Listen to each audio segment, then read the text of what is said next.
peluang untuk ASEAN menggariskan kedudukannya terhadap Gaza secara jelas dan bahawa Malaysia akan membawa isu tersebut ke meja rundingan dengan AS dan kuasa dunia lain. Dan Datuk Seri Anwar mengotakan janjinya bagaikan menarik rambut di dalam tepung. On Gaza, we welcome your comprehensive plan to end the Gaza conflict. It has given the world a glimmer of hope that even in the most intractable conflicts, diplomacy and determination can prevail. And we trust that with your leadership, Mr. President, we'll achieve a just and durable peace.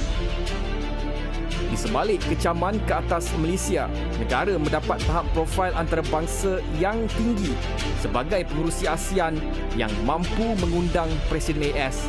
Ini menonjolkan soft power Malaysia dalam diplomasi global. Dan bagi Amerika Syarikat atau Trump, mereka beruntung diberi platform Asia Tenggara, kawasan yang semakin penting